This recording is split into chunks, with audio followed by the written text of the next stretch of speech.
And we are live beyond flat Earth. How you doing, Jason? Hello, everyone. Hey, Ronnie, I think you'll have to restart my video. I shut it off, and it won't let me turn it back on. What? Okay, let's see. How do I... Here, I'll give you back. Oh, no, I can't do that.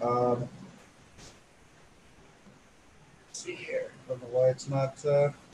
That's weird. Are you sure it's not going to let you? It says you can't start your video because the host has stopped it, is the message that I get on my side. Let's see. Usually, I've never seen that. Here, I'll give you back the host. And then you should be able to start it and hand it back. All right, here I am. I'll make you the host again. Sorry about that, everyone. Such a beautiful view out there. Can't get over it. I love it out there, but it's hot today.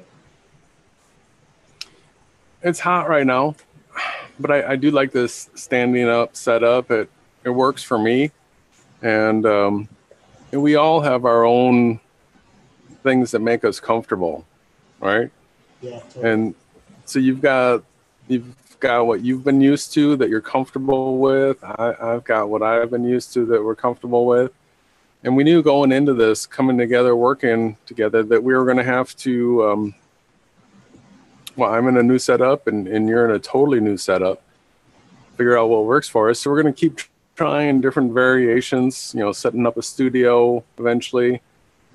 I got to sell this place, but then whatever we do after that, it's like, you just keep trying to dial it in, make the adjustments that fine tune something so that it's the most efficient, most productive thing that you possibly can. It's sort of a fun thing to do. Yeah, it totally is. It takes work though. And yeah, I know that we could do anything. Could you bring up your audio a little bit? Sure. Coming across a little low. See here.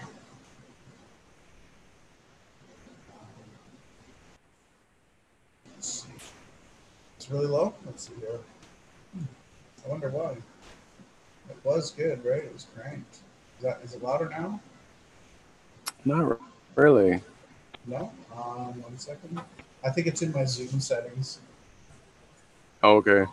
But so maybe I'll just go into a little bit of a ramble here quick. And Is it louder now? Oh, that's fantastic. Love it.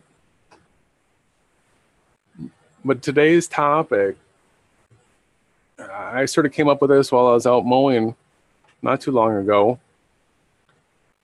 And what I do is I just open myself up to what is current, what is relevant, what do I think might be of most importance to people right now, and try to hone in on that topic and spend this time that we have right here diving into it and doing a study of it and trying to answer questions. So if you could maybe get the chat up and do some screen sharing and stuff like that. There's some points here that I'd like to ask you questions, and I'd like to ask the chat questions, and hopefully we get some people that help us out here, because I want to nail this down and make this really clear and simple for people, this whole topic of non-duality. And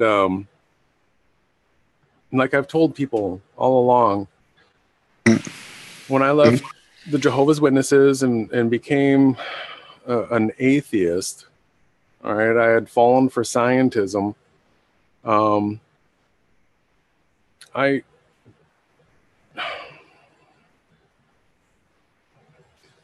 lived a hedonistic life. I made lots of terrible choices.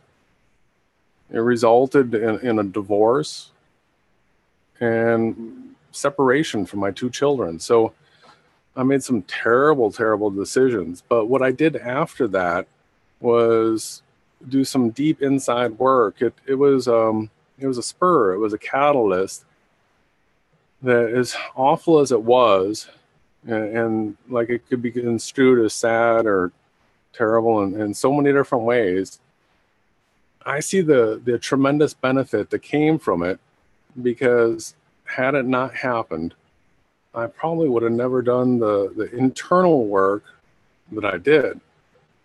And so what it did for me is I started looking into self-help books. I was going in, looking at all the self-help, and of course, most of that is just riddled with new agey stuff. And new agey stuff sells because there is truth within it that works. People that use these techniques and put them into practice, they work and they see benefits in their lives. So when you see something that works like that, you think of it as being true. It works. So I saw the areas that it worked and got hooked on it, but didn't realize at the time that it was just another lies mixed with truth type scenario. But I did all the studies into Eastern religion because I was seeking enlightenment. I was super focused.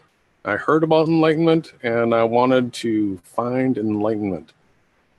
And it became my sole driving force in my life. So I did all the practices, the meditations. I removed myself from the world where I didn't have the friends. I wasn't going out. It was my own personal choice to give those things up because I was unfulfilled with the relationships that I had. They were completely empty. Like, superficial talk just did not satisfy me anymore. I wanted some truth, and I had heard that enlightenment was the thing to seek. And so I did all these studies. I got honed in on a certain path. I came across a certain teacher. His name was David R. Hawkins. And I resonated with his message because what he did is he blended Christianity with this New Ageism enlightenment topic. And so it was much more palatable for me, having grown up Christian. It was something that I could relate to and was like a crossroads type thing that merged it all together. And so what he focused on most classically would be referred to as Advaita. And his more simple English modern language, it was a combination of non-duality and faith mixed together is what he taught. And what I discovered was that non-duality is a real thing. This world is not dualistic. As a teacher of non-duality, he did an amazing job being able to verbalize and give metaphors and analogies in order to make it understandable that duality, which is so promoted in this world, is not a real thing. So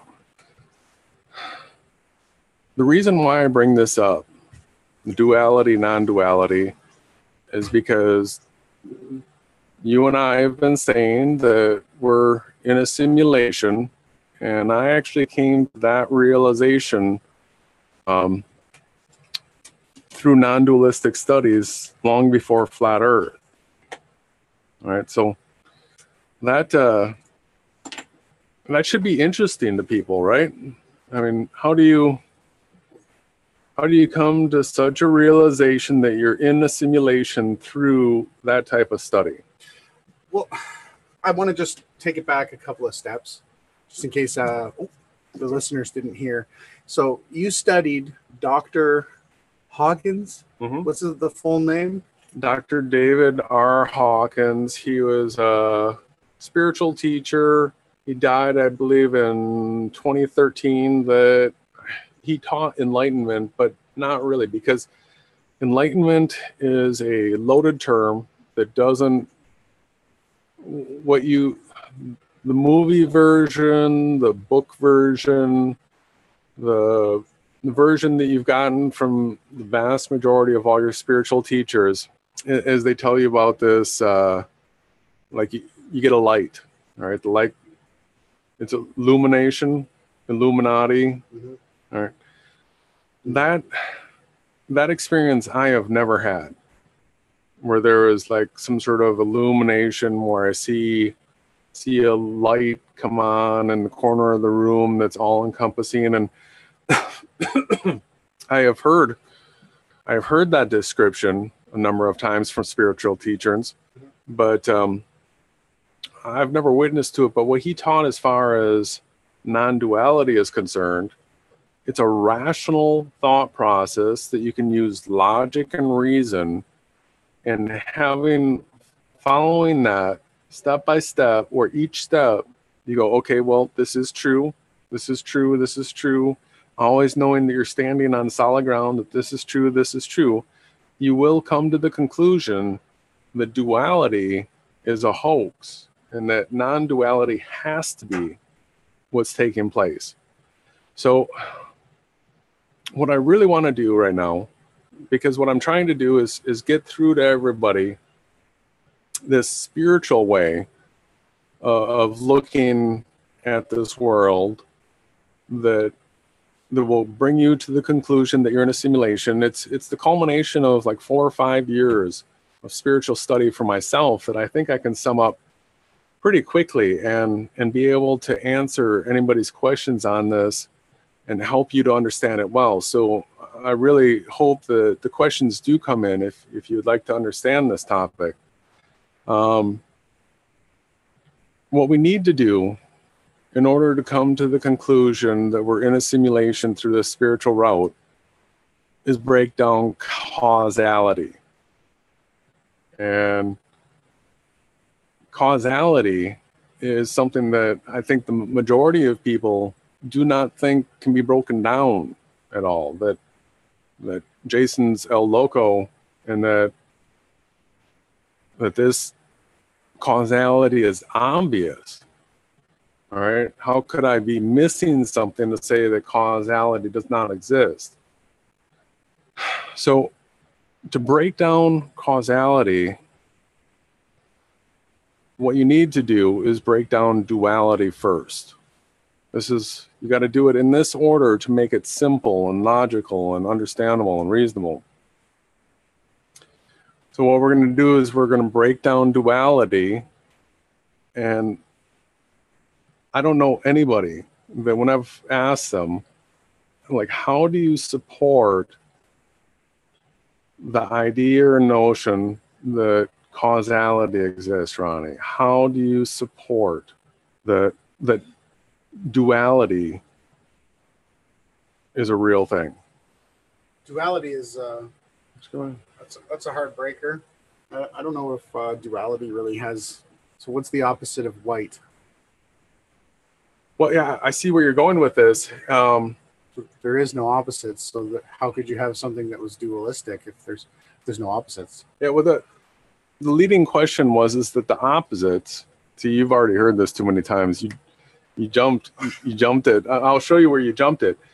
In order for people to prove that duality exists, they always go to the opposites.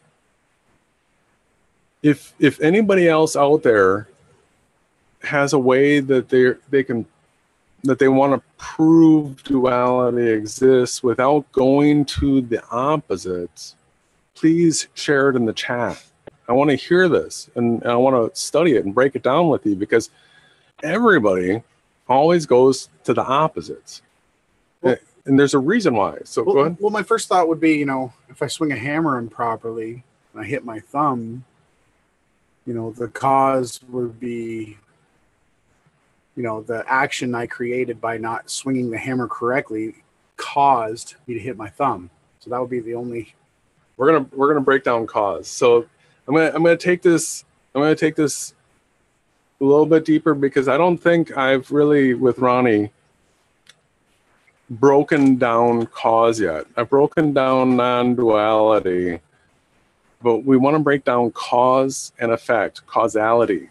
We want to get rid of that notion. I know it sounds ridiculous that it can be done, but that is the stuff that you learn when you study the Eastern religions, non-duality, enlightenment, and you really dig into those things.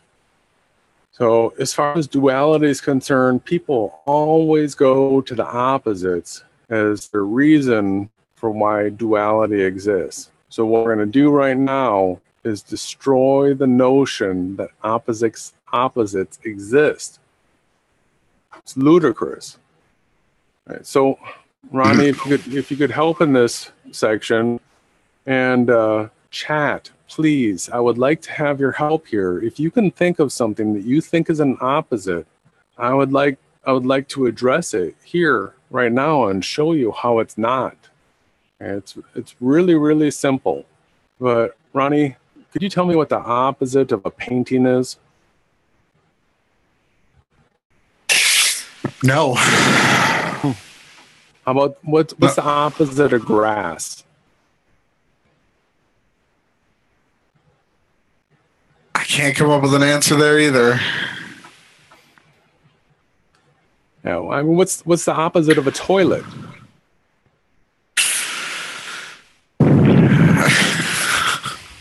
A non-toilet. A non-toilet. That is the perfect answer. The non-toilet, and we're going to address the non in a little bit. So I want to ask you to come up with a couple things that you have always heard your whole life are opposites, and let's save the good versus evil for last. We'll do that one last. But anything else that you can think of as an opposite, let's take a shot at it. Okay, well, we got a comment from the chat from Rihanna Quiggs, or Rana. But there is good and evil. You think everything is just a spectrum. So they're reinforcing good and evil. Yeah, so like I just said, we are going to save the good and evil for last. So on, so the opposite of on would be non-on, right? Not off, non-on. Yeah, right, correct? You know the answers already. Well, yeah, there's a question in the chat again. They're coming up with questions. Oh, finally, good. All right, so on and off, we're going to address the. I'm going to explain to you that there are 3 things that are used to support the notion that opposites exist. 3. If you can help me find the 4th one, I'm going to give you a sticker and a big hug. Okay. 180 degrees is what's used. The reciprocal of something is what's used. Ingredients of something is what's used. So most people, when I ask them for examples of opposites, right away you're going to hear north and south. That's an example of 180 degrees. That's a compass heading. On a compass, there's 360 degrees, and 180 degrees, right? It's a straight line, and then people call it an opposite. It's actually just 180 degrees. So 90 degrees is a compass heading, 180 is a compass heading, 270 is a compass heading. They're all compass headings, every single one of them, just in different degrees. What you would have to have for it to be an opposite, it would have to be a non-compass setting. So it would be a non-180. Non-direction. Not 0. It would have to be a non-direction. Something that's not a direction. So can you think of anything, a good example of a non-direction that would be the opposite of north? It's the same thing as it's the same thing as when I asked you what's the opposite of a toilet. You go into this like infinite space of Well, it'd have to be like a non-sanitary device. And how could you pin something that would be the opposite of a toilet that's a non-sanitary device? So compass headings are all one thing. But when it's 180 degrees, people think to themselves, well, that's an opposite because one's going this direction, the other one's going that direction. It's just one compass heading. Now, reciprocals is another opposite trick. And the easy way to break this one is just use fractions. So, oh wait, I think I can think of. Oh, sorry. Go ahead. 3 over 1, 3 over 1 in math is 3, but 1 over 3 is 1/3. Okay. They're reciprocals of each other, but they're not opposites. So a lot of times the opposites that we think of are just reciprocals, but that's not an opposite, not in the way that we're trying to think of. So it was 180 degrees reciprocals, and the last one's gradients. So there's a lot in the gradient category, and this is where a lot of people get tripped up because the hardest one is the good versus evil. So the way to understand this is to look at a couple other ones that are simpler, like temperature. So in temperature, there is only one variable, and that is heat. There is only heat. When you have a lot of heat, things melt and it's super hot. And then you take away heat, less and less and less heat. You take heat away, and eventually we get to a point where we say, ooh, it's cold. You keep taking heat away, and eventually when there is no heat, all right, there's nothing there. There's an absence of temperature. There is no heat. There's only one variable. It's just the heat. With electricity, you can have lots, hundreds of thousands of volts. You can take less and less electricity away. Once you get down to the point where there's no electricity, it's gone. It's non-existent.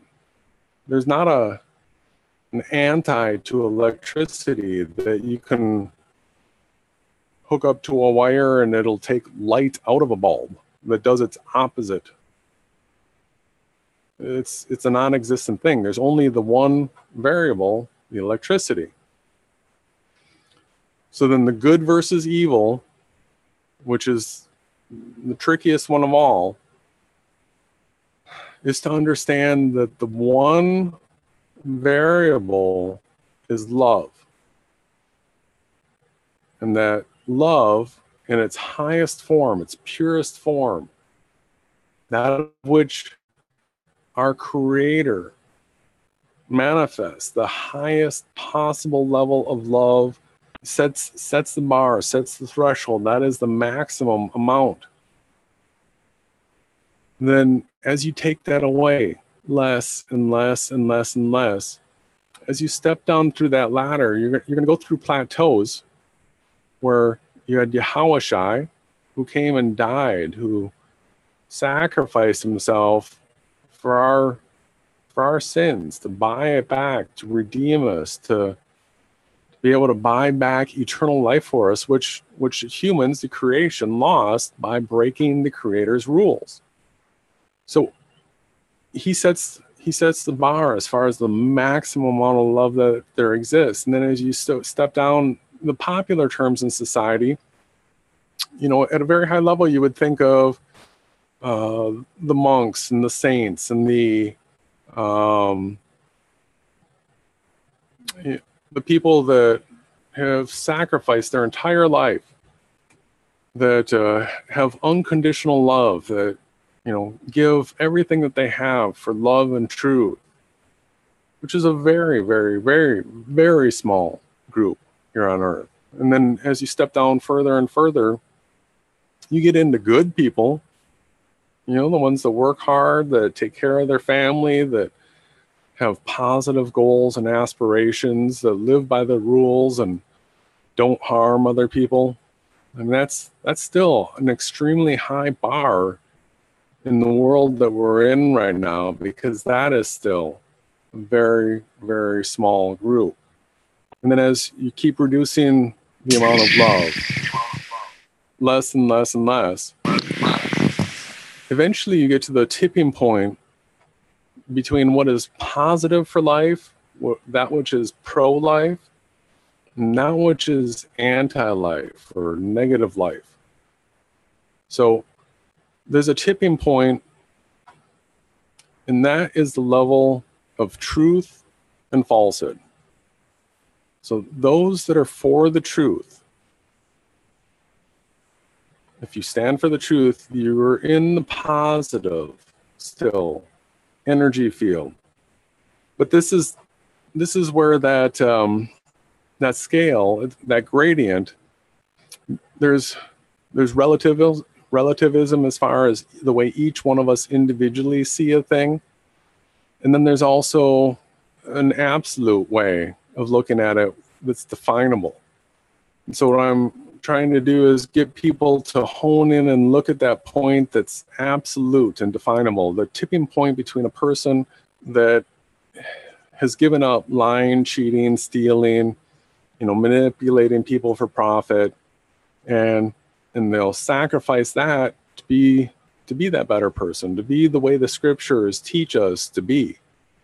And still at that level, just to be at that point where you're just willing to be fair and honest with people, still a relatively small portion of all society, because below that point are all the people that are happy when they're able to steal something. They're happy that they have that they're willing to take from other people. They're willing to harm from other people. They're willing to lie and deceive other people for personal gain.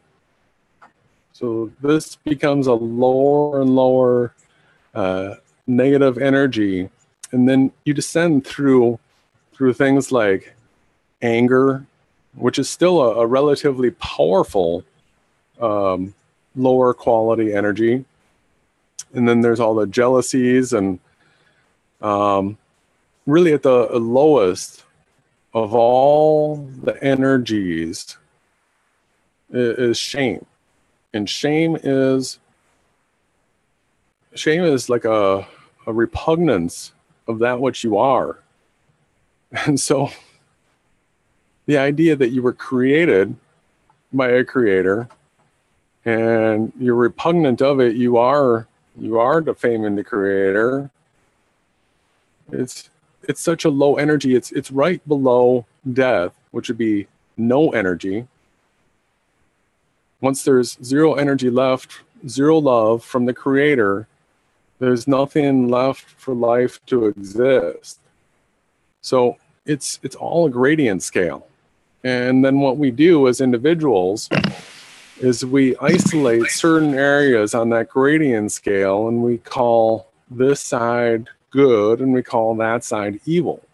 But really it's all the one energy love in a variable level, where it goes from the highest, the maximum for this world, down to just pure and utter shame, below apathy. And then beyond that is death, and then so there is no good and evil once you're dead. So it's just one factor in a gradient scale. So good and evil is just one's perspective. When you look at something, there's the one thing. So duality does not exist, because what we're all using in order to support the idea that there's duality is the idea that the opposites exist. Opposites don't exist. Duality does not exist.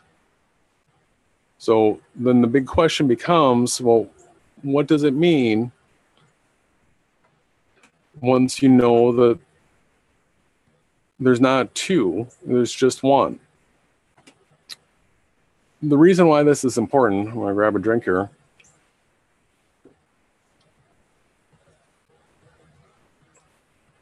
is because what duality does is it supports the idea of separateness, that we can be separate. And the reason why the Satanists of this world want us to believe that we can be separate is because it supports the idea of causality. Because in causality, there has to be a this causing that. So it takes two things, two separate things, in order for there to be causality. You have to have this that caused that. The pool ball here came over here, hit that, this and that. This two separate things. There's a this and a that. So duality is the underlying fundamental argument for supporting the idea that there can be a this and a that, the separateness. Once you understand that duality doesn't exist, and that there's this non-duality thing, then the idea of causality is destroyed, the foundation stripped out from underneath it. There can't be a this and a that if it's non-dual. Right. So what I'd like to do is just a quick screen share, something that I came across when I was doing the research, math research, and it took me into atomism, and that there's just, I guess you call them rabbit trails, even though that's some sort of co-opted term. Let me get the chat up here real quick.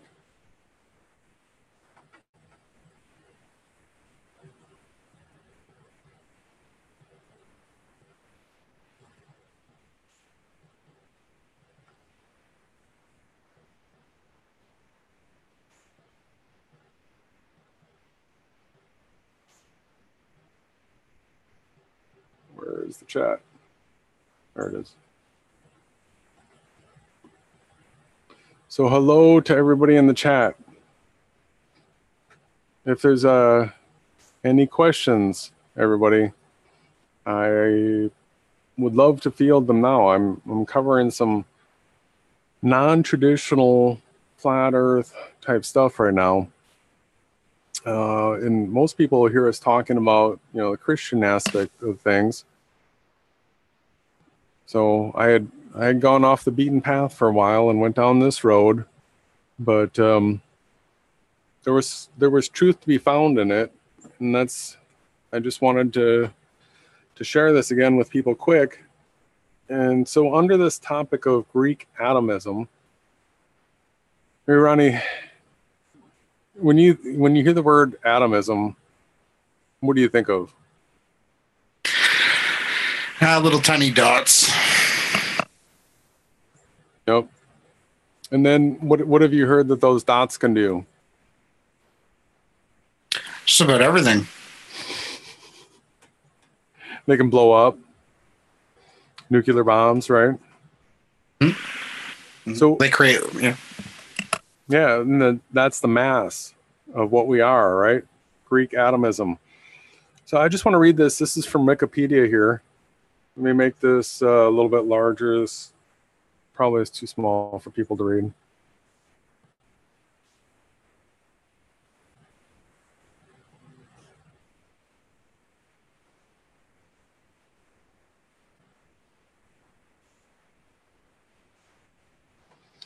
So under Greek atomism, it says in the 5th century BCE, Lepicus and his pupil Democritus, and let your mind run over that word Democritus a little bit.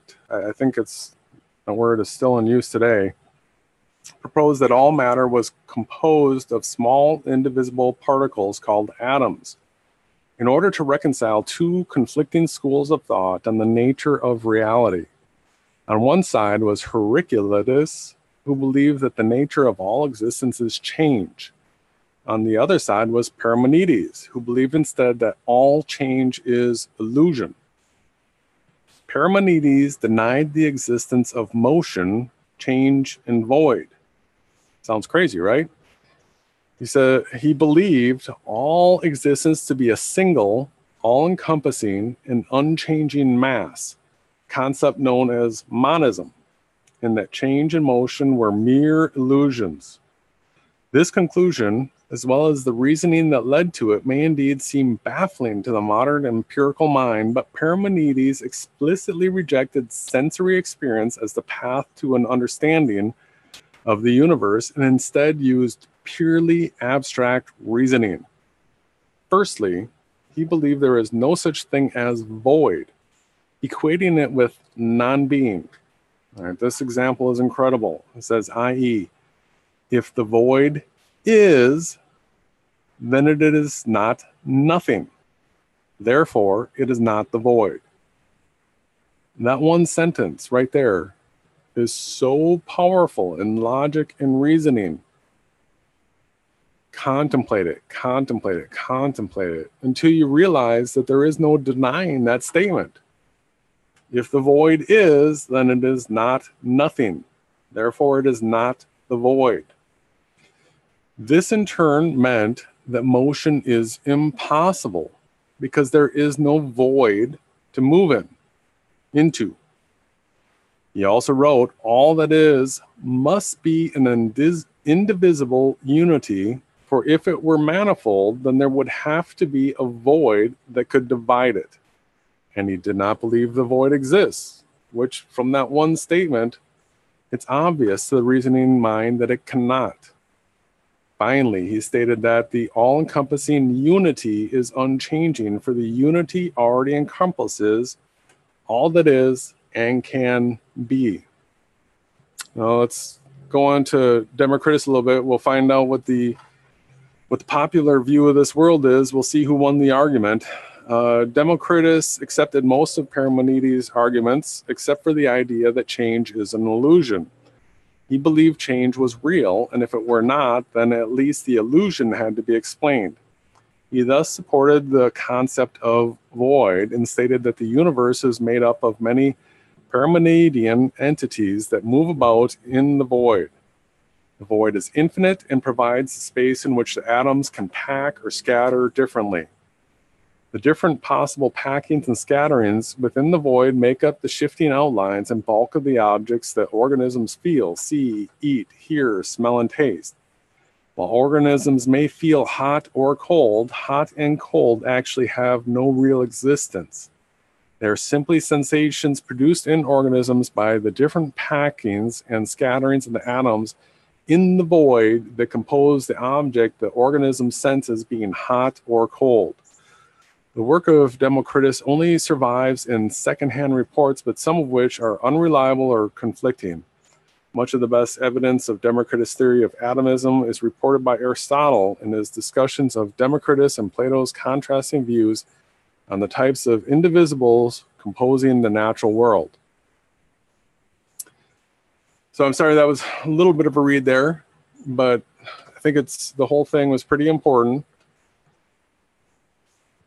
The most important point out of the entire thing is the one statement that if the void is, then it's not nothing. Therefore, it is not the void. So it's a made-up concept that can't exist. And once you get rid of the void, there's no space between things. If there's no space between things, all is one.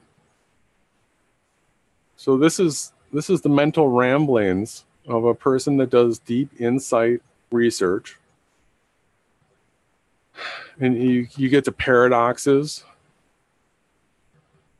And when you study all of this, you'll realize, well, I mean, what happened to me was I knew that non-duality was a real thing. I knew that the void was a fake thing. And so I kept on contemplating what is what is it that we're experiencing? What can this be? If atoms aren't real, if that's a make-believe thing, if all is one, what's going on? Because that all is one seems really new agey, right? Yeah, it does. And then for me to be, a strong Christian and being like all is one, people were like, this guy is turncoat. He's not a true Christian. Yahushua is the way. So you have to research all these different topics. I got to a point where I realized that the Eastern religion studies were wrong, that Christianity was correct. And then you study and follow that, and you know who the creator is, Yahweh, and you know who the Christ was, Yahushua. And you look at what all the scriptures have to say on the topic, and you keep looking for, what is this reality? How does this world work? And it came as like a sudden awareness. It wasn't a blinding light in the corner of the room, something like that, but it was a sudden awareness that all of a sudden I was like, it's a simulation. And there was so many other things that through the teachings and studies of that spiritual teacher, Dr. David Hawkins, I don't trust him completely. He was missing a thumb. He was trained as a Jesuit. That's where he went to college. He was in elite crowds. So I don't trust him completely. What I do is I look through all those teachings that I looked at, and I research everything. And the things that check out as true, I stick with, and the things that check out as false, I let go of. So, do you have any questions so far, Ronnie? Is there anything that I brought up that... No, it's pretty good so far. I've been enjoying the discussion. I understand it fully. Is there anything great. Is there anything that you've heard some of this before, but like to the new listener, anything that you think I should highlight to help make this pop? Still hoping for questions. Well, tying the two together, the Yahushua is the all, and the fact that everything is one, I think would be a powerful connection there. If you could, add a little bit to that. All right. So that's right where I was up to. I just wanted to make sure that we're all together up till that point. I'm going to keep my eye on the chat, but the way to tie that all together, when you understand that non-duality has to be the case, because it was the opposites that we were using to support the fact that there's duality, but there's no opposites. Non-duality is a real thing. Everything that Parmenides said there, as far as all being one, describes a simulation. Okay, so in a simulation,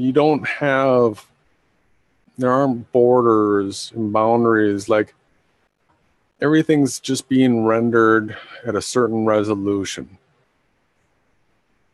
And the space in between things is just an empty coordinate system. But if you look at the whole image, like for anybody that's worked in a 3D modeling program, anything like that, you have your working area. And so what's being rendered is being rendered in that working area.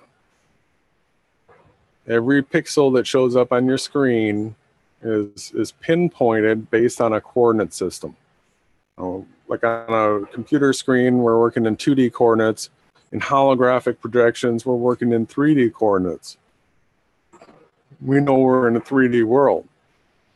But everything, every space that we think is void or empty, and the space that we think of, outer space, you know, it's a make-believe concept. It's a false explanation for the world that we're in, because we are in a simulation.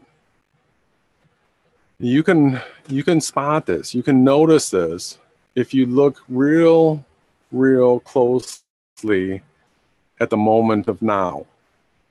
And the moment of now is the only moment that you've ever experienced. You've never experienced a moment that was not the moment of now, ever.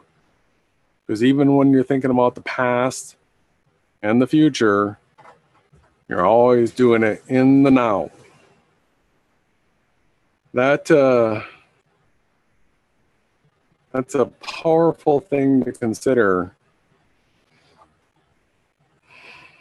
When you keep your focus in the moment of now, which is very difficult for most people.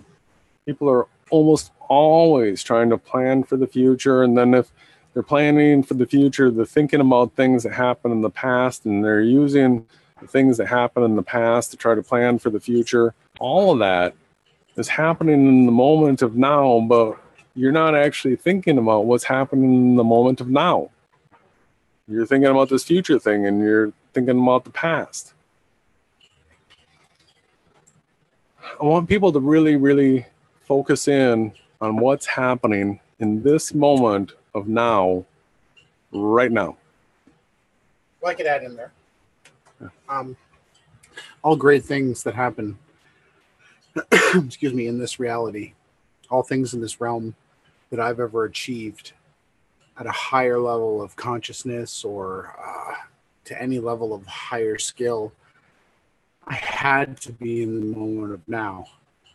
So if I had any distractions or thoughts, or if anything was leading me mentally into a position of not now, I could find fear, angst, hesitation, none of the attributes that would push me up above the tipping scale of greatness. But when in that moment of now, and understanding the non-dualistic way of life, I do feel that anybody has the gift to transcend this simulation. You need to have the moment of now so that you can actually contemplate what and where you are. Mm-hmm. And it takes considerable time and practice and thought and mental strength to actually hold yourself in the moment of now. So I just want to do a quick little practice with everyone where you look around in your surroundings that you're in right now and really consider what is exactly happening right now. For the majority of people, you're watching this video on some sort of a device, you're hearing the sound right now, sound of my voice, you're watching this video. What else is going on? Are you in a house? Are there other noises in the house? Is the house silent? Is there activity? What's taking place? Chances are beyond this video, my voice right now, and a few different noises in the house, that's it. Nothing else.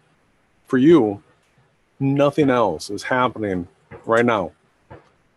There is nothing to think about in the future. There's nothing to think about in the past. If you focus on the moment of now and start relying on your good decision making capabilities. If you've done research, if you've practiced making decisions in your life that make positive outcomes, you should know that in the moment of now, if all of a sudden, boom, somebody comes smashing through the door, you are just going to do the best possible thing you possibly can do right now.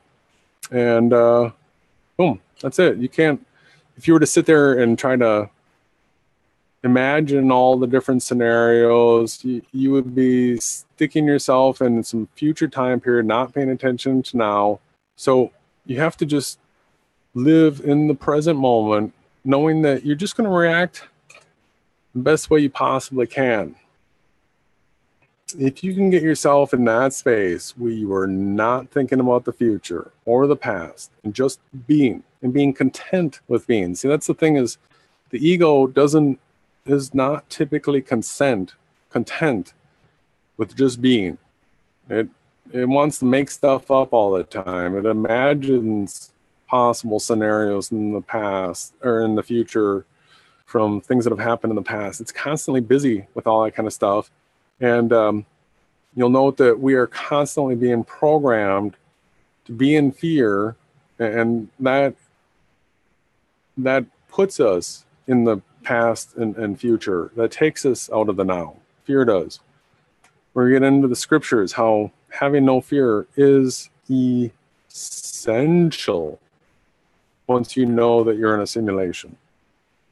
So when you get yourself into the moment of now, totally letting go of everything else that's going in the world that you could possibly imagine might take place, you pay attention to every little detail around you, what you'll eventually realize is that everything is being exactly what it is all the time. And that sounds ridiculously simple, but if you look at the grass, you look at each blade of grass and what it's doing, it's being a blade of grass all the time. It does what a blade of grass does. And then the tree is being a tree. It's doing what a tree does. In fact, everything, even metal siding, is being what metal siding is. So when you realize that nothing's being caused, remember we broke down causality, and we were able to get rid of causality because we were able to get rid of separation. We were able to get separation because we were able to get rid of duality. And you start realizing that everything's being exactly what it is all the time. You can see that it's a program. Everything is code. And we hear this from, the popular world scientists. They have their degrees that, they drip out truth here and there as they're mocking us. But everything is code. Everything's being exactly what it is. That program's running all the time. Nothing's causing anything. So then the question everybody in the chat should be asking right now is then, well, there should be something like, it was the guy that slammed on his brakes that made this car hit this. And, everybody can create some sort of causality. This did that. Like, I'm saying causality doesn't exist, people. Who's going to challenge me on this? What's happening? Everything's being what it is all the time. We're in a simulation. We are the witnesser, observer. We are the consciousness, the awareness that exists outside of the body. People that have dived into this subject, that have looked into near-death experiences, NDEs, people that have looked into astral projection, people that have looked into all these different types of telepathic type stuff like that, they know through the research that they've done that there is an awareness that exists outside the body. Astral projectors can be outside the body, and there's a lot of testimony to that. Near-death experiences. People all have a similar experience. So we are this consciousness, this non-physical awareness. It's invisible. It's a field.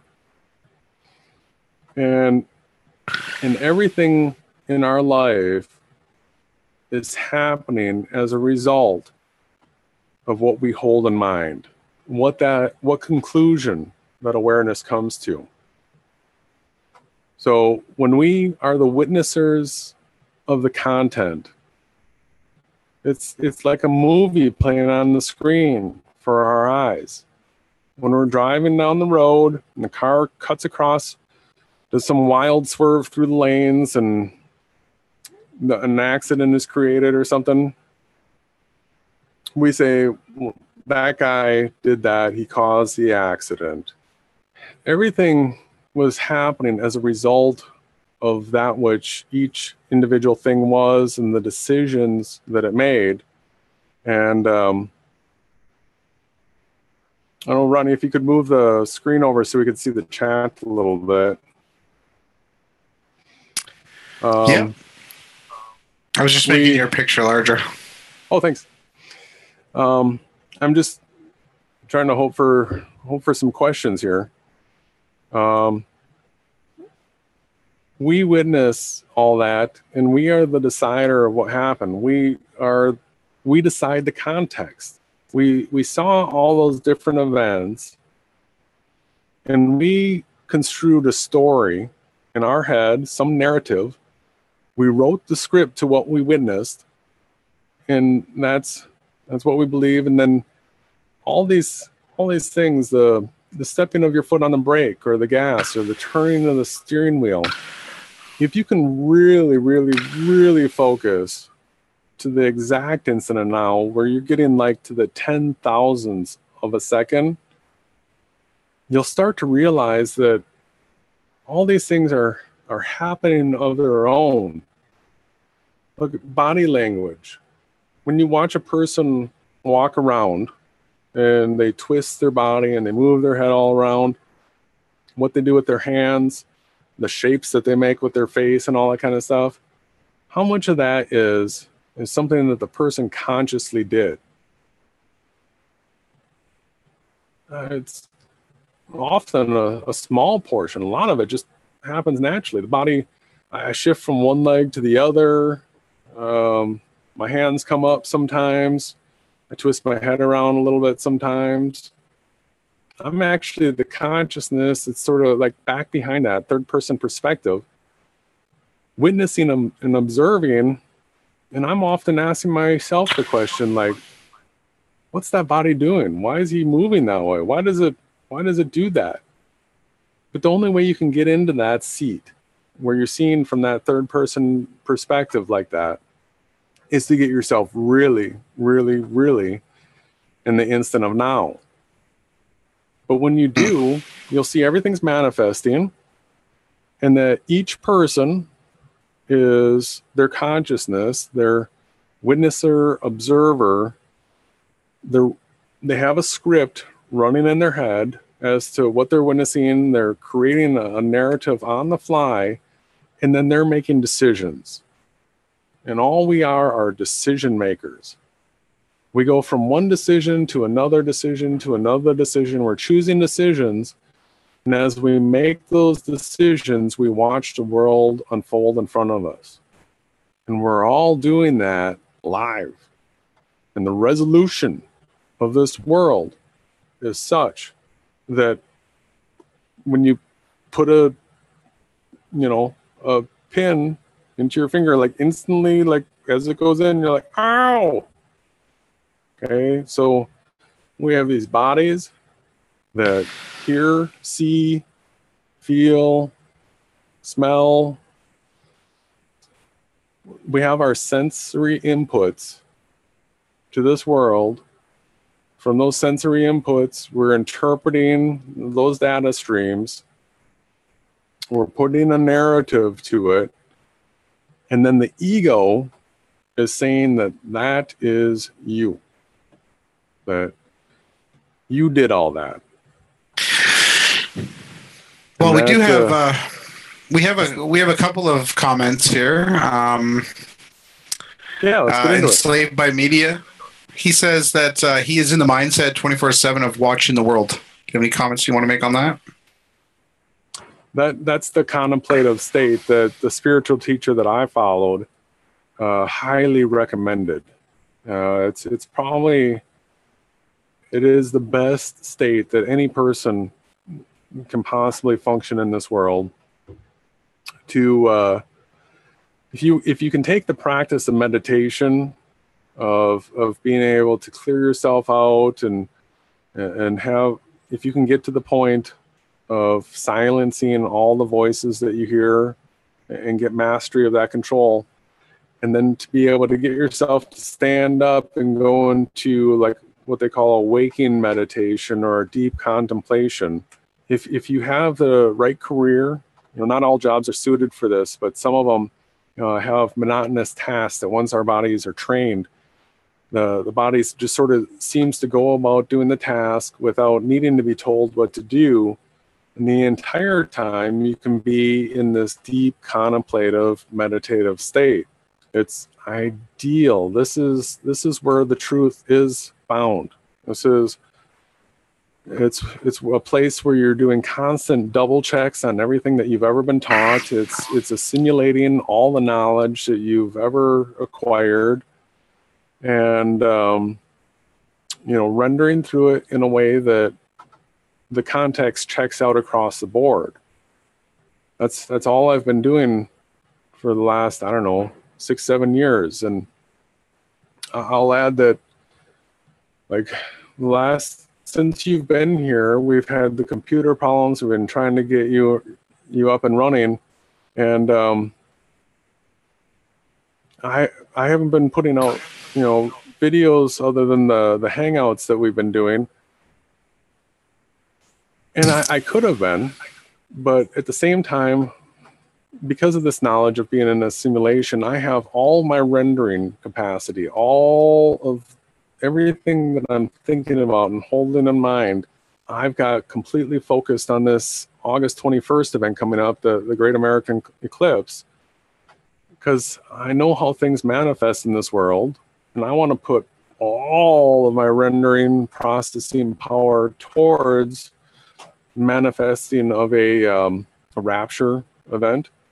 And I know that even so much as making a video right now takes away from the rendering capacity that I have, because during the making the video, I have to be thinking about why I have to click on this, and I have to find this file, and I have to put this together. And so what we have ticking in our heads, you have to absolutely have complete control over what you're thinking about.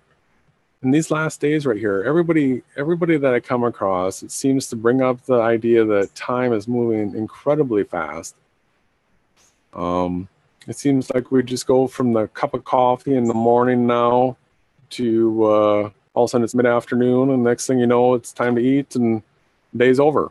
I'm like, where did it go? So we don't want to waste any of our rendering capacity right now on anything extraneous. You know, if we're trying to remember the quarterback throwing percentage for somebody from 1988, you're missing the opportunity to have your mind focused on rendering something positive right now. We are in a simulation, and so I want to. Well, yeah. Go ahead. Well, yeah, I wanted to slow you down a bit, because I've had a lot to say and add here, but I haven't had a chance to jump in since we started the broadcast. So basically, on the simulation realization, we have known markers on our bodies. We have our iris, we have our fingerprints, we have birthmarks, we have things that distinguish us, and each and every one of us, and it clearly points to the fact that these are markers that the creator put into the simulation. And, you know, if this was per se an evolved natural world, there would be multiple, if not the consistency of the sameness would be relevant. But the fact that it's also pixely broken down and actually detailed in a unique way of the oneness is what gives it a simulation realization. I wanted to add that one point. Yeah. So in the title, I had non-duality, enlightenment, overcoming the fear of death, simulation realization. And so the overcoming the fear of death ties into the Bible and the simulation realization. It's a combination of the two. And, so many people have tried to grief us on the idea that you can't be a Christian and believe that this is a simulation, and that's absurd, because we are in a simulation. The evidence does show that, and we also know that the Bible is correct and who the creator is. So when you read the Bible from the understanding that you're in a simulation, what you do is you get the higher understanding of everything, because it is the truth. And there's an interesting thing about the truth, and that is you can never prove it false. Well, that's it. It exists outside. Yeah, the truth exists outside of our perceptions and contexts. The truth is a manifestation of itself. We can only realize it, but that takes a level of being in the now, right? Understanding what you are and when you are. Well, it takes accurate understanding. A lot of it. It takes lots of deep research, and I'm seeing in the chat here that there's a number of individuals here that have gotten this along the way, but maybe a few last pieces of the puzzle are all snapping together right now as well, and that is what this process is. To put a puzzle together, it's one piece at a time, and when you start out, the picture is fuzzy, and then the details, the last couple pieces, when you snap them in, it's like, bam, got it. And well, there's so much more to talk about. I'll continue. Sorry. Yeah. So the fear of death and how that relates to Christianity. And I'm getting a feedback now. Let's see if it's still there. Still there. Can you hear me, Ronnie? Can you hear me, Ronnie? You there, Ronnie? You there, Ronnie? Hello? Hello? All right, just a second, everybody. Yeah. I know. I got it.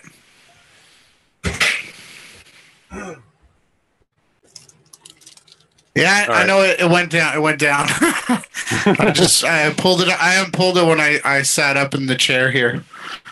Oh, okay. Sorry. All right. So where were we? We were talking about some of the simulation realizations, and my comment was being in the now. Truly being in the now. So we got to overcome that fear of death, everybody, right? It is the number one fear that all humans have. All fear is rooted in the fear of death in one degree or another. At first it's little superficial fears, but if you worry about losing your job, then it leads to, how am I going to have a place to live? And if I don't have a place to live, what's going to happen if I'm out in the weather? And what if I don't have money to eat? And then I'm going to starve to death. So all fears are rooted in the fear of death. And the whole simulation realization combined with the scriptures should absolutely knock that out.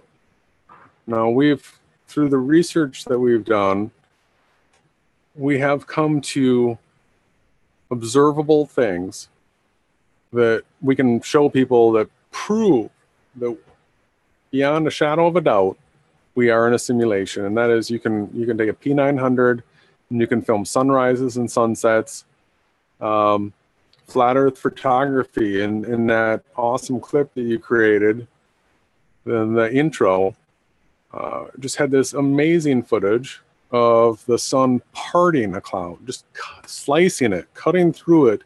You can clearly see all that's happening. You can see it get cut.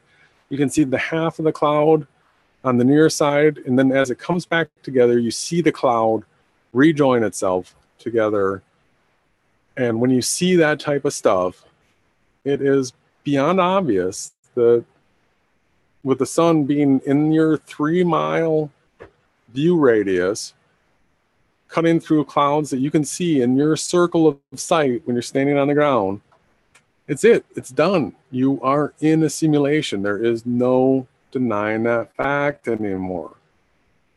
Now, if you do all this other contemplation and understand that you have an awareness that's not your physical body, and that you're in a simulation, you can now start putting your feet on some solid ground where the fear of death can start to be overcome. Along with it takes lots of research. You know, you can look at people's near-death experiences, do studies on that, knowing that you're in a simulation, and then reading from the Bible and the other holy inspired scriptures that all say this, you know, same similar things. The apocryphal text, other texts that were removed. This is all available now. In the year 2017, we've got the internet. Those books that were taken out, we now have access to them. We can study them. The message has continuity all the way through, and we can add more detail to our understanding. So when we do this, the scriptures explain to us, you know, we're told to have no fear, to be willing to give up this body, this fleshly body, for the eternal life. And it's understandable why, because we're in a simulation. People have become attached to these bodies because they have been taught all these lies, the atomism, that we're made out of atoms, that there's, you know, there's all these fake explanations for what we're experiencing here in this simulation. And people believe it, and they have this fear of death. If you do all the research, you can be firmly grounded in the knowledge that this is a simulation, and you can give up that fear of death, and you can stand for the truth. So now we know from the scriptures that we're going to be put in a situation. There's going to be a great tribulation. There's going to be a mark of the beast. You know, we just watched that Dabu 7, his video. He's pleading with people right now over this whole blockchain thing, the digital currencies, cryptocurrencies. He knows that beast system is right here, right now, and then all of us that have been doing research know that along with that beast system, the cryptocurrency, there's going to be some mark that comes along with it, that without it, you will no longer be able to buy and sell. Well, you know, the funny thing is, so everyone can see that in the background, that was the moment right there that simulation realization is clear. Good job. But we covered the Ethereum, me and you as well, and the Bitcoin chain. What do we call it here? I'm just trying to get this back up here. That's large on your screen, right? When I zoom it in. Yeah, you gotta. Oh, now it changed. Now it's big. Okay, yeah. So the blockchain Bitcoin community that's coming. My question to you, Jason, is if our iris and our thumbprint are individualized and can be read on a computer uniquely amongst everyone on Earth, why do we need to have a chip when we can just take a picture of our eye. Yeah, I know. So I don't know exactly what the mark's going to be yet, but you do know that there's going to be some sort of biometric tagging that takes place so that your blockchain, your wallet, your digital wallet is tied to you, and they're gonna have the world set up in a way that people are actually going to want it, because they're going to want to protect their money, right? They don't want somebody to steal it, and that way it's you get, ooh, this is mine, this is my money. But it also puts you into a system where it's completely under the control of these wicked people that have been ruling this world. And the scriptures are clear what's happening in this time period. That mark of the beast, if people don't have it, they won't be able to buy and sell. So what does that mean for a person that can't buy and sell? Well, you can't pay your electric bill. You're gonna die. You can't buy water. You can't buy food. You can't buy clothes. Yeah, it's going to be a problem for living in this world, especially, in a satanic world where people are greedy. The love of fellow man, the love of brother and sister, it's going to be pretty sparse. And I could see the Christians banding together, trying to help support each other as they can't buy and sell, but it's going to be a great tribulation. And I really want to try to help everybody, when they hear this message, know that you can go through step by step on rock solid foundations, things that you can agree on as being true, come to the conclusion that you are in a simulation. And then also, with the faith in the scriptures, the message that's presented, these are true words from the creator of this world. Be willing to sacrifice your life for the truth, and know that by laying down what we think is this physical body, being willing to sacrifice it like Yahushua did for us. He set the example. He was murdered in just an incredible, tremendously awful way. Chances are, if you had to lay down your life here, it would not be as severe as what he went through.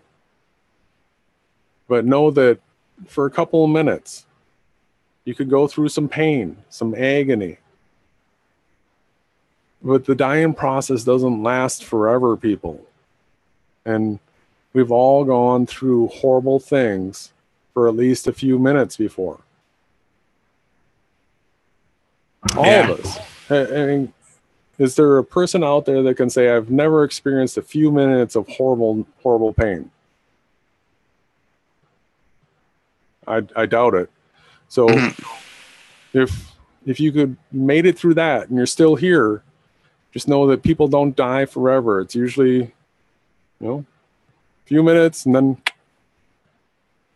then you're out of this world, and there's a spot reserved for you in the new world that the scriptures have told us about. There is a new world that's created for us. This old one's going to be destroyed with fire. It's going to be burned up. It's going to be smashed. It's going to be leveled.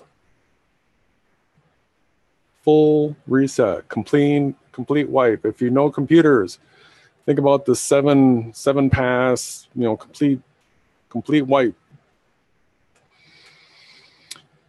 The new world's incorruptible, cannot be corrupted. Because the people that are going to be taken up into this new world have been tested.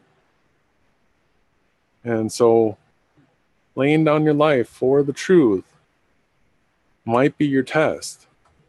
And I just want to, from the knowledge, from the research that I've done, that you've done, Ronnie, just want to make sure that people can be willing to go through that step. Of course, it'd be nice just out of faith and love for the creator, but once you know that you're in a simulation, and know who the creator is, it should be a lot easier for people to go through. Maybe you and I go through that path as well. I'm fully prepared to lay down this life for the truth. There's no way I would ever sacrifice the opportunity for eternal life for the protecting of this human body here, because I hate this world. Satan messed it up. Well, how much time do we have? Oh, whatever you want. I sort of got through my ramble there. We talk about whatever now. If there's any questions, you blessed us all with like phenomenal descriptions and realizations, brother. You are one of a kind, of a kind, of a kind, of a kind. So, and I totally agree with everything that you say, because you're speaking truth, and truth is irrelevant of me. I can just realize it, like ROTR and other people laying your life down. It's nothing, compared to what. Well, it takes a lot of faith, right? And faith can be supported by logic and reason. So to just have blind faith without having done any research and observations and stuff like that is dumb. But to have done all the research and to have contemplated it and come to the most accurate conclusions that you possibly can, then you add faith on top of that. That's what can give you the strength to take that step off the edge of the cliff. So we're getting trolled. There's definitely a reason. I don't mind the heat, but I'm used to doing the podcast where I'm at the computer. So Jason has a Mac, and I'm a PC guy. So we're doing things differently. I have been outside. I'll come out for a minute. I did want. So there is a few more minutes to the intro video later on when we're done. Hopefully we can field some questions on these topics. I'd like to play that message because it does tie all together, even with what I'm saying in the message and with what we're talking about today. Even though I leave it up to you to take us beyond. I give an invitation and you're the one standing up speaking today. And I really appreciate your words. I'm going to come outside. But could you please just touch one more time upon how we could be a part of the all, and the all is Yahushai? Because we're saying it's a simulation. We're saying that we are true followers, the true Nazareans that are following the Savior, which is Yahushai. How can we say that we believe in new age dogma? That's like, can you please answer that a bit? Right, yeah. Well, so there's a point where let's see here. Okay. I'm getting a feedback. I don't know if maybe it needs to be muted.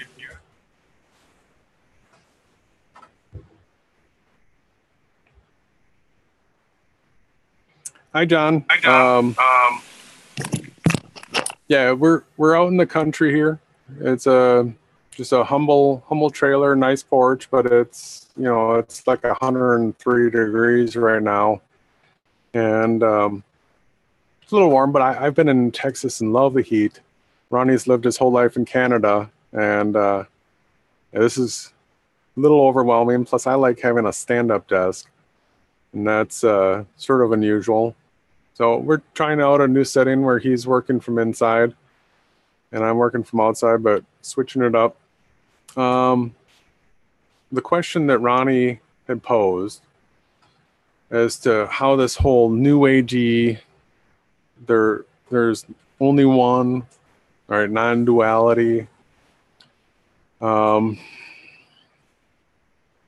again, the reason why I keep bringing up non-duality is because duality is a hoax. It's based on the idea that the opposites exist, which is easily demonstrably false. And so then without duality, there's no separateness. There's not a this causing a that. And without separateness, there's no causality. So everything is happening and manifesting as a result of that which it is. And that has to do with the actual code and program for what the item is. And then when it comes to humans, it has to do with our witnesser, observer, the interpretations that it gets and makes from the data stream that it gets from the five senses, maybe the sixth sense too. But it interprets that information. It becomes the decider or narrator of your life. And then as it narrates, the world is manifesting in front of you. Like each step that you take, the world is manifesting in front of you. And like P900 photographers can understand this, because if they're, filming the sun or a rainbow or something like that, each step that they take towards it, they actually don't get closer to it, because the world around them is moving with them as they move. These are all characteristics of a simulation. There's a number of different ways that we can look at it to come to the factual conclusion, like that this is a simulation. If somebody has something that they want, thinks we have evidence that it's not, bring up your evidence and let's take a look at it. But the evidence is just overwhelming that it's a simulation. And the evidence is also overwhelming that the creator of this world is the God of the Bible, who was, his personal name is the Tetragrammaton, YHWH. And if you know ancient Paleo Hebrew, what's the vowel that you insert? A. So simple that I didn't even have to write it down. Right. Yahweh. YHWH. Yahweh. So simple you don't have to write it down. Just like the comment that you made earlier, the blade of grass just is a blade of grass. It does what a blade of grass does. 2x4 is a 2x4. Things are pliable, they're changeable, but once you change them, they stay at that rate. And it's so important, again, with the whole Bitcoin, all of that's coming, and the eclipse that's coming up, that is highly, highly, highly prophetic. Yeah, it's falling. These dates are all, they're coming to an end soon. These big prophetic dates. Everything just seems to be aligning to a certain degree, and I don't think there's anything that we can do except for realize it and be in the now and make our decisions based upon what we've learned. Being martyred would be a gift. Be my joy. So to be in hell, to be taken out of hell or killed in hell and go to heaven, that is what you want. And you can only get there by following the creator of the simulation's rules. So you started the show off by stating with the atomism and the sin, how man was condemned to be a part of the simulation. Mm-hmm. So if you follow the rules of the creator, you don't die. Right. So the liar always will be the serpent. He was always the one that came in and put that seed of doubt and that wickedness into man. And what you're in essence saying is how to remove that seed is to take all of those thoughts that Adam and Eve first had as to what would this do to me, mm-hmm. remove those thoughts and allow yourself to be in the creation, in Yahushai as he is in Yahweh and we are in him. I think that's what you've taught us. Well, understand that if you're in a simulation and you're manifesting your thoughts, if you have any of the angry, hateful, jealous, any of these negative type things that you're holding in mind, you will be manifesting that. All right. you can eliminate so many problems from your life if you can hold on to what you're thinking, have control of it, and only put your rendering processes to the things that are positive that you want to see manifest in this world, and do not allow yourself to think about all these other negative possibilities, because to give it that time, to give it that consideration, you are going to give it potential to manifest in this world. And as you're taking those step by step and the world's manifesting in front of you, you're giving power to the potentiality that you were holding in mind, that, you know, the plane's going to drop out of the sky and it's going to land on your head. Bam! That's the time. Donnie Darko. It's a movie. You threw that one out. I had a thought. Oh, Enslaved by Media asked about the Perseid meteor showers. As a devout studier of this realm and simulation, I have witnessed that meteor shower many times, almost every summer.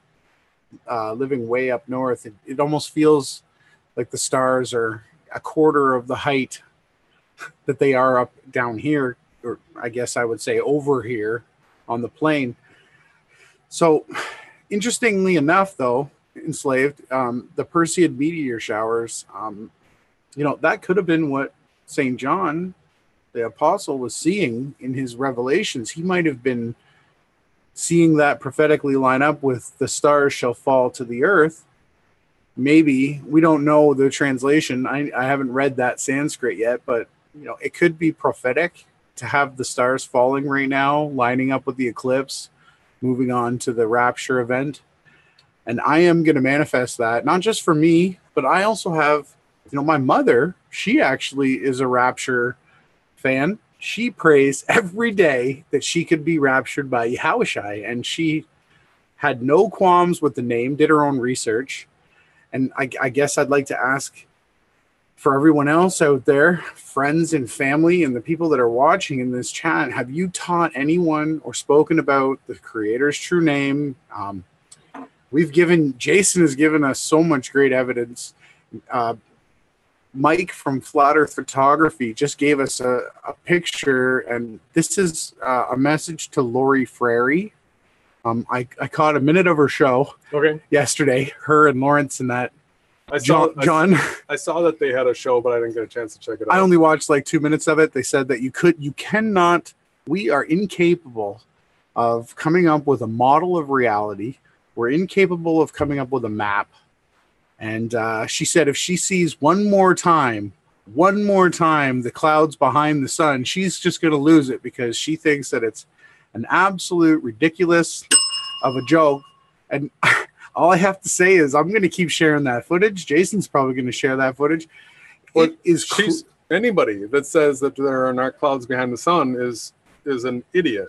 Well, when you look at the footage. Well, either that or their Satanist handbook says at all costs, do not tell that you're in a simulation. So whatever evidence is brought forward, you really could see the pop-offs of the Satanists, because Satanists know that through manifestation, they can create their own heaven here on earth while other people suffer. The cost is the suffering of the others. Whereas you promote manifesting your own life, working hard every day for what you want, and not relying on anyone else is the way of Yahushai. Yeah. And so, Lori, that footage that we started and we'll end with later, it clearly shows the way that the cloud parts and the way that the cloud meets up. You can clearly see it. It is beyond a shadow of a doubt that this is taking place. The clouds are behind the sun and the moon, and they've always been that way. They are what they are. Once your eyes are trained and you look at it close to the sunrise and sunset, you can often catch it with your own naked eyes, and you don't even need the P900. Yes! So, yeah, I'm baffled by people that deny clouds behind the sun footage when you can clearly see it. And thankfully, we've got P900 photographers here, like Enslaved by Media, and this SKEPTIC is often here, flat Earth photography. Look at their footage. And for anybody that thinks that all of us are some sort of group that are, have some sort of ulterior motive and that we edit all of our footage and it all looks relatively the same. If you think that's the case, get a P900 and we'll all be happy to tell you how to use it and recommend, the tripod to use and what filters and where to film. Go out and do it yourself. Watch the footage. Everybody that's done it has clearly seen it. And well, you could see it with your own eyes. Yeah, it's just a joke. It's a joke that these popular flat Earth channels get away with saying that it doesn't happen. That it just exposes them as being satanic liars and deceivers. And it's a way of categorizing them. Which channels promote the popular AE model? Okay, all of those wrong. Which channels say that it's impossible to see clouds behind the sun? Gone. And so it's easy to whittle through these channels and realize that there really aren't too many left. Most of them are here right now. I think, yeah, they're all here right now. So I don't know. I think we might be getting near a 2-hour mark. We're close. So maybe if you could queue up Flat Earth Photography's original footage to that section where the clouds come back together. I'd like to have people see that. We're saying clouds behind the sun. Let's show people some real nice, clear footage. And of course, everybody, you can go check this out at Flat Earth Photography's channel. Make sure you check out Enslaved by Media's channel. I appreciate the videos that you guys have been putting out. I know Ronnie and I have been a little slow on videos, having tech issues. So it's just these hangouts right now. And then come this next Friday, we are on the road going to the Great American Eclipse. And hopefully it's going to be in the Carbondale area that we end up, but we're just watching the clouds and everything to see what our best viewing location possibly will be. And we'll probably do some stuff like sleep in the truck or, a tent or something, and get it all lined up. Have a filming, strategy as far as how we're going to film it. Have that all strategized. And it is my deepest desire, Ronnie's as well, that during this event, which is, research has shown this is a simulation realization moment. Just Google eclipse shadows, see what an eclipse shadow looks like. Obvious simulation realization moment. Everybody says that everything freezes, stops, even like birds in the air. I want to see something like that. That would be an amazing simulation realization moment. The way the scriptures, the way everything's happening in 2017, the way Revelation 12, that sign is being fulfilled on September 23rd of this year. The way this is all shaken down, it's our hope that cameras, recorders get taken out of here, translated, go to the new world, and hopefully there's others that have the same hope, and I want to see you in the new world. For those that aren't quite ready yet, or if that doesn't happen, our understanding is incorrect, we do know that a great tribulation is coming, and chances are we'll end up being given the opportunity to lay down our lives and martyr them, have them martyred for the truth, for standing up for Yahweh and Yahushai, which involves not taking the mark of the beast. So knowing that we're in a simulation should soften that blow. Just know that what you're doing is you're giving up a belief in something that's not true. Right? Your belief in the idea that this body is the you, and that if this body dies, that you're dead.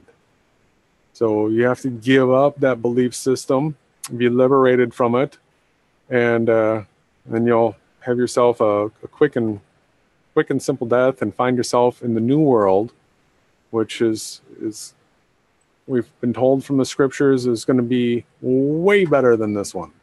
Not just the fact that there isn't going to be any of the satanic, demonic, evil, corrupt governments of the world, but the world itself is going to be super upgraded. So I want to be there. I want to check it out. I want to live in a world that's fair and peaceful, and I want to be able to spend eternity getting to know each and every one of you out there that have the same desire. So that is what I am manifesting. That is what all of my rendering capacity is being driven towards right now. And I pray that you add your rendering capacity to that as well. And the way to do that, simple way, is if you agree with what I just said, say amen. That is Amen. putting your blessing. That is putting your blessing on that vision, that model, and empowering it. So I ask all of you that if you've given up on prayer or you don't do it regularly, make sure to add it to your life, because what are you doing when you're praying? You're in the now. You're saying what's on your mind. It's a now moment.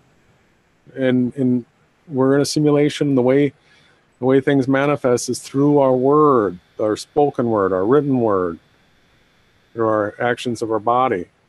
So prayer is a moment where you're in the now and you're asking for usually altruistic things. Hopefully you're not asking for self-serving things. So I love you all. And Ronnie, if you want to just show us some clouds behind the sun and we can wrap it up. Sure, yeah, it's been playing the whole time. I can't wait to see it. Yeah, I think it was about 3/4 of the way through. Yeah, it's playing. I'm screen sharing it. Yeah, it looks good. Wait a couple minutes. You want me to turn the sound on? We'll mute? Sure. Okay. Ciao.